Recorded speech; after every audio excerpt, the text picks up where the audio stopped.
आज हम इसके पार्ट नंबर 5 को लेकर आए हैं। जिसने इसके पार्ट नंबर 1 से 4 तक नहीं देखे तो वो हमारे चैनल पर जाकर वीडियो को ज़रूर देखे। तो इसमें क्वेश्चन नंबर 6 का क्या पूछा गया था कि क्या होता है जब इसकी केवल आपको रासायनिक समीकरण ही लिखनी है। ठीक है, और ये क्वेश्चन पूरे 5 नंबर का पूछा गया था। तो इसमें सबसे पहला क्वेश्चन पूछा गया था कि सिल्वर प्रोपियोनेट की Br2 या CCl4 से क्रिया होती है तो क्या होता है। तो सबसे पहले आपको पता होना चाहिए कि सिल्वर प्रोपियोनेट क्या होता है।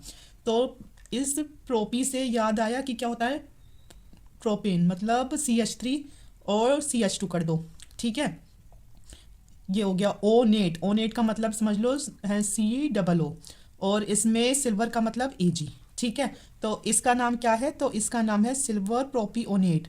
सिल्वर प्रोपियोनेट, सिल्वर प्रोपियोनेट यानी CH3CH2COOAg। इसकी क्रिया किसके साथ करनी है, तो इसकी करनी है किसके साथ, ब्रोमीन के साथ, ब्रोमीन या फिर CCl4 यानी कार्बन टेट्रा क्लोराइड की उपस्थिति में। तो हमारा क्या बनेगा इसमें, तो ये तो ऐसा का ऐसी उतर जाएगा CH3CH2, है ना, और फिर इधर आकर क्या लग जाएगा Br। तो इसका क्या नाम हुआ, तो इसका नाम हुआ हमारा ब्रोमो एथेन। क्या नाम हुआ बच्चों इसका, तो इसका नाम है हमारा ब्रोमो एथेन। और प्लस आपको अब यहाँ क्या बचाए, CO2, यानी इसमें से कार्बन डाइऑक्साइड निकल जाएगी, और प्लस क्या बचा है, तो इधर क्या बचा है Ag, और एक Br इधर आ गया तो आ जाएगा AgBr। क्या आ जाएगा, AgBr। ठीक है, और आपको इनके अभिक्रियाओं के नीचे नाम ज़रूर मेंशन करना है। हम जब भी एग्जामिनर आपको इसका पूरा 1 नंबर देंगे। ठीक है, और आपको पता होना चाहिए कि ये अभिक्रिया हुंस डीकर अभिक्रिया है। कौन सी अभिक्रिया है, हुंस डीकर अभिक्रिया है। आपसे एग्जाम में ऐसे भी पूछा जा सकता है कि हुंस डीकर अभिक्रिया, तो आपको यही अभिक्रिया उसमें लिखनी होगी। ठीक है, इसमें दूसरा पॉइंट पूछा गया था कि ब्रोमोबेंजीन की शुष्क ईथर की उपस्थिति में Mg से अभिक्रिया होती है तो क्या होता है।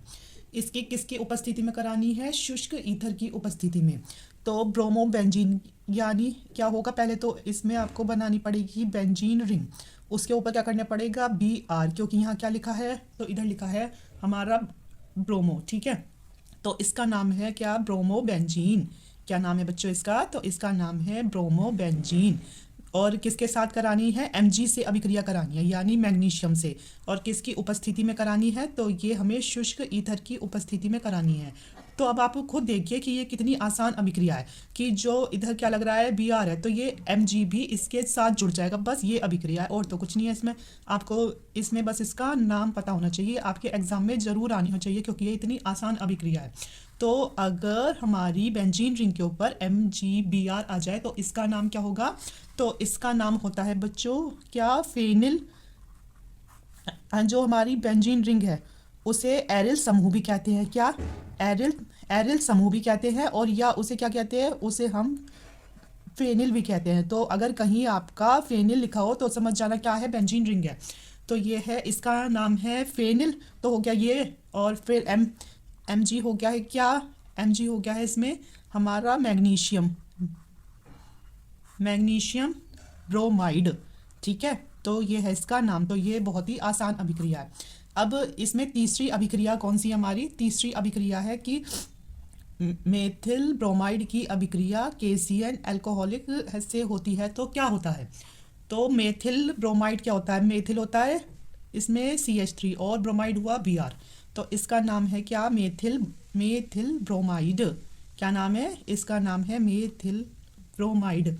इसकी अभिक्रिया किसके साथ करानी है, KCN के साथ करानी है यानी पोटेशियम साइनाइड के साथ करानी है। तो हमारा इसमें क्या बनता है, जो ये CH3 है ये तो ऐसे ही रहेगा, और जो ये CN है ये इसके पास आके चिपक जाएगा।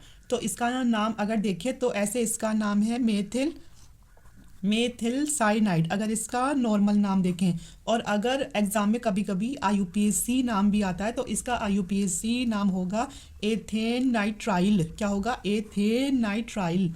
और प्लस अब क्या बचा, KBr, तो ये हो जाएगा हमारा KBr। तो ये भी आसान अभिक्रिया थी। ठीक है, अब है इसमें चौथी अभिक्रिया। तो इसमें चौथी अभिक्रिया है कि एथिल ब्रोमाइड को सोडियम एथॉक्साइड के साथ गर्म करते हैं तो क्या होता है ना। तो एथिल ब्रोमाइड यानी C2H5Br तो इसका नाम क्या है, इसका नाम है एथिल ब्रोमाइड।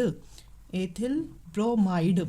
इसकी क्रिया किस के साथ करा रहे हो, सोडियम एथॉक्साइड के साथ, यानी C2H5ONA। देखो मतलब इधर क्या लिखा है सोडियम, तो आ गया इसमें Na, एथॉक्साइड। एथो का मतलब एथेन मतलब एथिल हो गया, और ऑक्साइड का मतलब इसके बीच में ओ आ जाएगा। ठीक है, तो इसका नाम क्या हुआ, C2H5ONA का इसमें नाम हुआ सोडियम एथॉक्साइड। क्या हुआ, सोडियम एथॉक्साइड।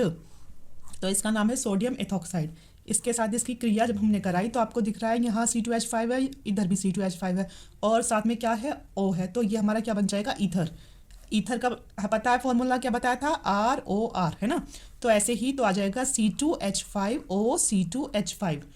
तो ये हमारा डाई का मतलब दो बार क्या है, एथिल है। तो आ जाएगा इसमें डाई एथिल ईथर। इसका नाम है डाई एथिल ईथर। और प्लस क्या बचेगा, Na बचा, और क्या बचा, Br। तो हो जाएगा NaBr। ठीक है, अब इसकी आखिरी अभिक्रिया है पांचवी, कि एथिल ब्रोमाइड सिल्वर एसीटेट के साथ अभिक्रिया करता है तो क्या होता है। तो एथिल ब्रोमाइड होगा C2H5Br। तो ये है हमारा एथिल ब्रोमाइड। Ethyl bromide. ठीक है, इसकी क्रिया किसके साथ करा रहे हो, तो इसकी क्रिया हो रही है सिल्वर एसीटेट के साथ, यानी CH3COOAG। तो क्या है, CH3COOAG। तो ये हमारा एथिल ब्रोमाइड की क्रिया सिल्वर एसीटेट के साथ करा लो। देखो अगर आता है कहीं सिल्वर एसीटेट लिखा हुआ, आप इनकी पहचान देख लो। अगर कहीं आ रहा है सिल्वर एसीटेट तो समझ जाना कि होगा इसमें CH3COOAG। और अगर कहीं लिखा है सिल्वर प्रोपिओनेट, प्रोपिओनेट, है ना, तो उसका होगा CH3CH2COOAG। तो आप एक काम करना, इसको याद रखना कि जो सिल्वर एसीटेट है उसका सूत्र होता है CH3COOAG। और अगर आ जाए सिल्वर प्रोपियोनेट तो याद रखना कि इसके साथ क्या लग जाएगा, बस CH2, और बढ़ना ही है, ऐसा का ऐसे ही रहेगा। ठीक है, तो इसमें कंफ्यूज नहीं होना। तो ये हमारा सिल्वर एसीटेट कौन सा, CH3COOAG। तो ये है सिल्वर एसीटेट, इसके साथ क्रिया हो रही है तो क्या बन जाएगा, CH3COOC2H5, क्योंकि ये रहा CH3COO और क्या आ गया, C2H5। तो इसका नाम है एथिल एसीटेट। क्या नाम है बच्चों इसका, तो इसका नाम है एथिल एसीटेट। Ethyl acetate. और अगर इसके IUPAC नाम की बात करें तो वो क्या होगा, तो वो होगा एथिल। इनके IUPAC नाम इसीलिए याद रखने ज़रूरी हैं क्योंकि एग्जामिनर ऐसे ना पूछ के आपसे ऐसे भी पूछ सकता है, एथेनॉइड क्या है ना, एथिल एथेनॉइड क्या है। तो आपको पता होना चाहिए कि इसका IUPAC नेम होता है किसका, एथिल एसीटेट का। और प्लस क्या बचा इसमें, AG और BR, AgBr। ठीक है, तो ये तो थी इसमें क्या होता है जब।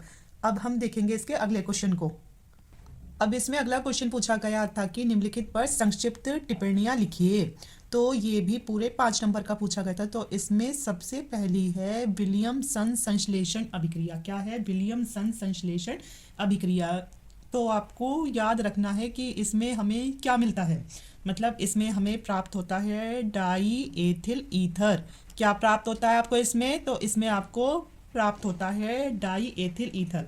अभी आपने पीछे देखा था डाई एथिल ईथर क्या होता है, तो वो होता है C2H5O C2H5। ठीक है, तो इसका नाम है डाई एथिल ईथर। क्या नाम है बच्चों इसका, तो इसका नाम है डाई एथिल ईथर। अब हमें इसे प्राप्त करना है तो आपको पता होना चाहिए कि जो हमारी विलियमसन संश्लेषण अभिक्रिया है उसमें हमें डाई एथिल ईथर प्राप्त होता है। तो अब ये होगा कैसे प्राप्त हो बच्चों, ये आपको कैसे प्राप्त होगा, इसमें थोड़ा सा दिमाग यूज़ करते हैं अपना। अब देखो यहाँ इसमें जो हमारा C2H5 है वो 2 है और एक के साथ O भी जरूर आना है। तो हम एक काम करते हैं, हम इधर पहले लिख देते हैं C2H5O। ठीक है, प्लस अब ये बचा C2H5 और साथ में ये लिख दिया। अब ये तो आ हो चुका है। अब आप इसमें क्या कर सकते हो, O के साथ Na लगा दो तो ये क्या बन जाएगा, तो ये बन जाएगा सोडियम एथॉक्साइड। क्या बना, सोडियम एथॉक्साइड। और जहाँ ऑक्साइड हो तो समझ जाना बीच में O जरूर आना है। ठीक है, तो ये हो गया C2H5ONA यानी सोडियम एथॉक्साइड। ये तो हो गया जी। अब इधर क्या लगाया जाए, अगर हम यहाँ Cl लगा दें मतलब हम यहाँ हेलोजन लगा रहे हैं। हेलोजन का मतलब FCl Br आप कुछ भी लगा सकते हो, पर अधिकतर हम किसको लगाते हैं, Cl को। तो इसका नाम होगा एथिल क्लोराइड। क्या होगा, एथिल क्लोराइड, एथिल क्लोराइड। अब इसे हमने Cl को ही क्यों कराया, क्योंकि हमें NaCl बन जाएगा, फिर यहाँ क्या बन जाएगा, NaCl यानी सोडियम क्लोराइड। ठीक है, तो फिर ये अभिक्रिया ये है कि सोडियम एथॉक्साइड की क्रिया एथिल क्लोराइड के साथ गर्म करेंगे तो हमें डाई एथिल ईथर प्राप्त होगा।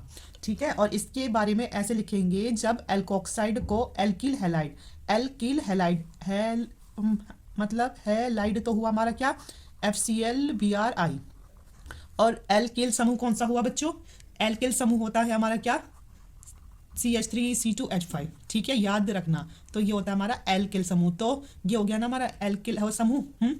और एल्कोक्साइड हो गया है ये, आप इसकी जगह ये भी लिख सकते हो। ठीक है, के साथ गर्म करते हैं तो ईथर प्राप्त होता है। इस अभिक्रिया को ही विलियमसन संश्लेषण अभिक्रिया कहते हैं। आप बस इतना याद रखना, विलियमसन संश्लेषण में हमारा क्या बनता है, डाई एथिल ईथर। अब इसमें अगली अभिक्रिया है जो कि मोस्ट इंपॉर्टेंट में से है, तो ये है हमारी वाटरमान अभिक्रिया। तो इसमें क्या होता है, इसमें हमें क्या प्राप्त होता है, तो आपको पता होना चाहिए। इसमें हमें क्लोरोबेंजीन प्राप्त होता है। क्या प्राप्त होता है, क्लोरोबेंजीन प्राप्त होता है। गाटरमान अभिक्रिया में आपको क्या मिलेगा, क्लोरोबेंजीन, मतलब कि जो हमारी बेंजीन रिंग है इसके ऊपर क्या आ जाएगा, Cl। तो ये क्या बन गया, तो ये बन गया हमारा क्लोरोबेंजीन। क्या बना बच्चों, क्लोरोबेंजीन। तो आपको पता होना चाहिए हमारी गाटरमान अभिक्रिया में हमें मिलता है क्लोरोबेंजीन। अब ये कैसे मिलेगा, अगर देखो आपको इतना तो पता हो गया कि यहाँ हमारी बेंजीन रिंग तो आएगी और यहाँ इसके ऊपर हमारा Cl भी आएगा, तो N2Cl कर लो। क्या करोगे, ऐसे बेंजीन रिंग बनाकर उसके ऊपर N2Cl को रख लो। अभी इसका नाम क्या होता है, तो इसका नाम होता है benzene diazonium chloride, benzene diazonium chloride, benzene diazonium chloride, benzene diazonium chloride की क्रिया किसके साथ करा दोगे, अगर आप HCl के साथ करा दोगे। और किसकी उपस्थिति में, तो इसकी कराई जाती है कॉपर चूर्ण की उपस्थिति में क्रिया। तो हमारा क्या बन जाता है, इससे हमारी N2 गैस तो अलग निकल जाती है। कौन सी गैस, नाइट्रोजन गैस। और फिर यहाँ जो HCl है, एक तो Cl यहाँ आ गया और ये HCl आ जाएगा इधर। ठीक है, तो ये हो गई हमारी अभिक्रिया। तो हमारी जो गाटरमान अभिक्रिया है क्या है कि कॉपर चूर्ण की उपस्थिति में बेंजीन डाई एजोनियम क्लोराइड की क्रिया HCl से कराने पर क्लोरोबेंजीन प्राप्त होता है। अगर आप इसको अच्छे से 2-3 बार देख लोगे तो आपको एग्जाम में आसानी होगी। ये इतनी हार्ड अभिक्रियाएं नहीं होती हैं जितनी आप इनको समझ लेते हो। अब इसमें तीसरी अभिक्रिया है क्या, कोल्बे अभिक्रिया। तो कोल्बे अभिक्रिया में आपको क्या प्राप्त करना है, आपको ये पता होना चाहिए पहले। तो बच्चों कोल्बे अभिक्रिया, कोल्बे तो ये समझो कि कोई किस पे है, कॉल पर है, यानी किस पे है, कॉल पर है। ठीक है, तो कोल्बे अभिक्रिया में आपको क्या मिलेगा, तो इसमें मिलता है सैलिसिलिक अम्ल। क्या मिलेगा, सैलिसिलिक अम्ल, सैलिसिलिक अम्ल। अम्ल की हो रही है बात, यानी COOH तो उसमें होगा। और जहाँ भी क्या हो, सैली हो, तो समझ जाना क्या होगा, फिनोल होगा, मतलब बेंजीन रिंग के ऊपर OH। ठीक है, तो आपको याद रखना है कि जो हमारी कोल्बे अभिक्रिया है उसमें हमें क्या बनाना होता है, तो उसमें हमें सैलिसिलिक अम्ल को बनाना होता है। अम्ल का मतलब समझ जाओ क्या हुआ, उसमें होगा हमारा COOH।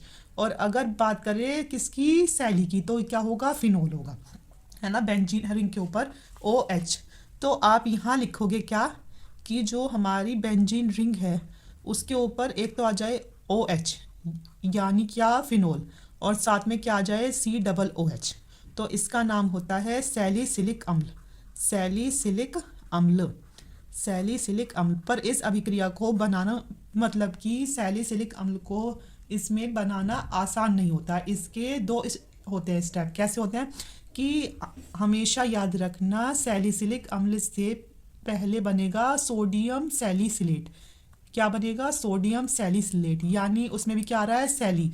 तो ये तो पक्का है कि ऊपर OH तो होगा और उसमें क्या आ रहा है, सोडियम भी आ रहा है, तो हो जाएगा COONA।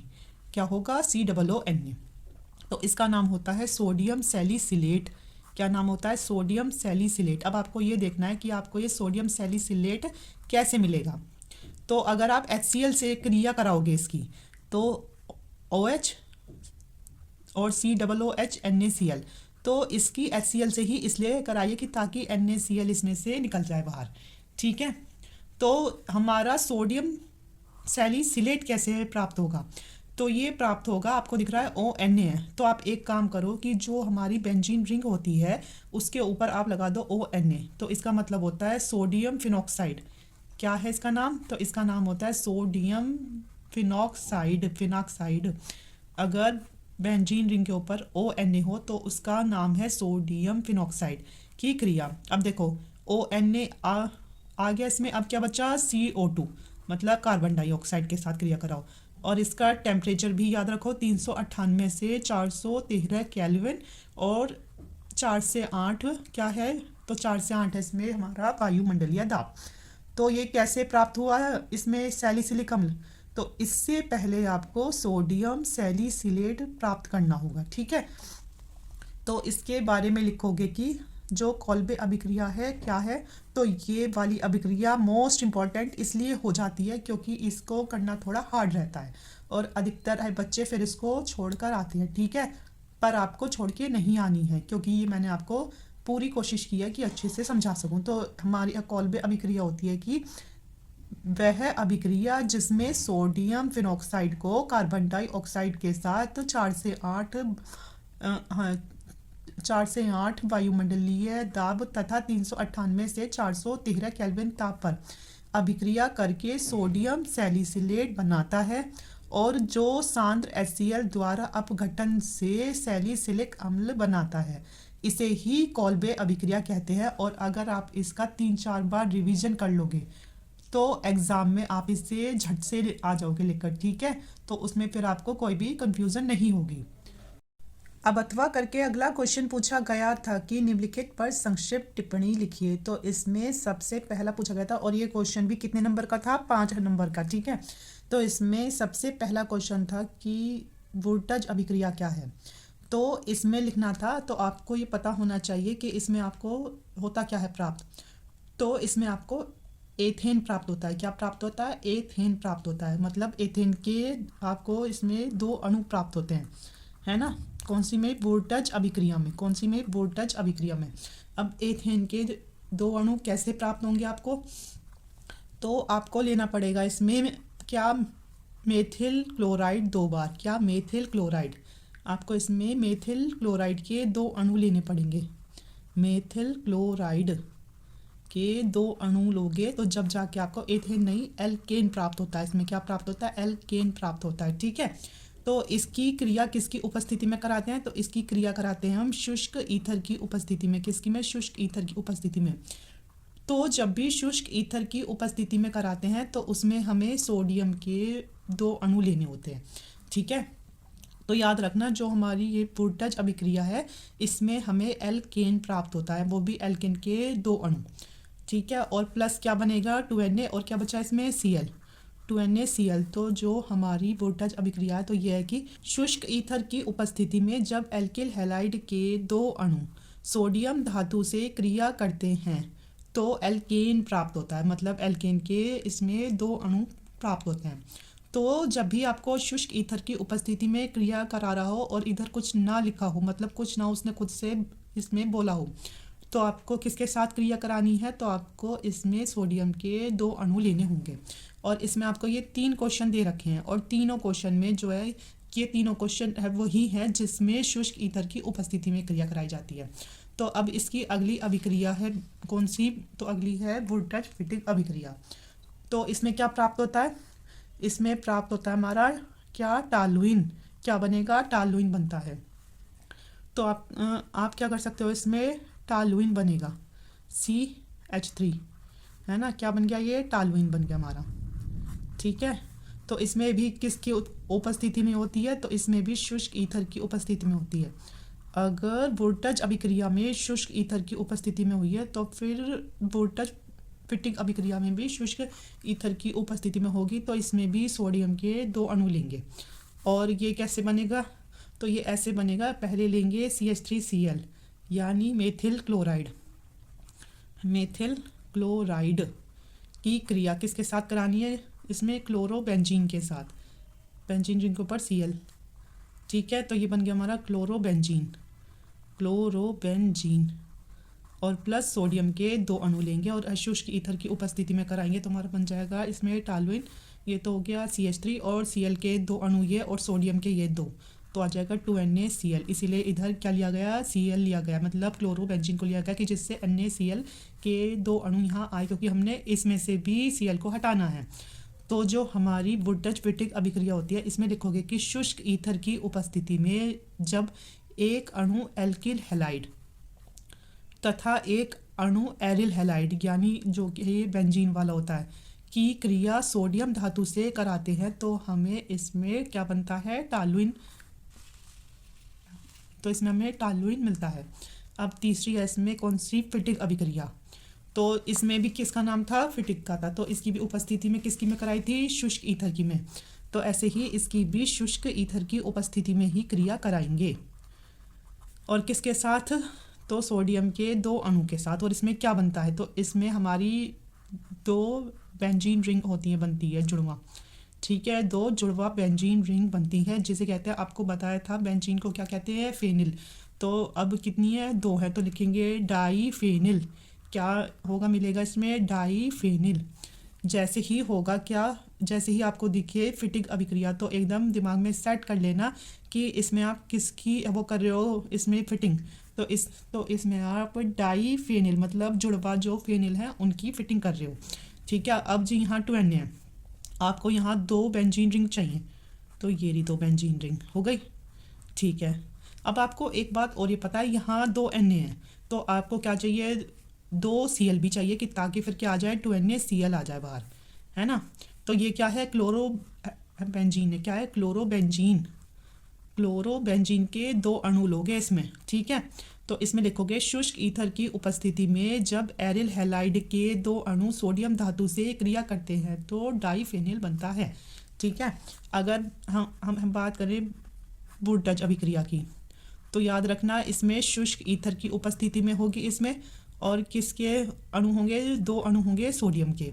अगर बात करें वुडच फिटिक अभिक्रिया की तो इसमें भी सोडियम के 2 अणु होंगे और किसकी उपस्थिति में होगी? शुष्क ईथर की उपस्थिति में होगी ये अभिक्रिया। और अगर बात करें किसकी? फिटिक अभिक्रिया की, तो आपको किसकी फिटिंग करनी है? तो आपको डाईफेनिल की फिटिंग करनी है। और किसकी उपस्थिति में करनी है? शुष्क ईथर की उपस्थिति में करनी है। और किसके साथ करनी है? मतलब सोडियम के 2 अणु जरूर आने चाहिए। और जब अगर ये है वुडच अभिक्रिया तो इसमें क्या मिला था हमें? एल्केन, और जबकि इसमें मिला है टॉलुइन। तो ये आसान है, बस इनकी ऐसे करके आपको क्या करनी पड़ेगी? प्रैक्टिस करनी पड़ेगी। तो आज की वीडियो में इतना ही। जिसको वीडियो पसंद आई हो तो अपने दोस्तों के साथ ज़्यादा से ज़्यादा शेयर कीजिए और हमारे चैनल को सब्सक्राइब कीजिए। Thank you so much.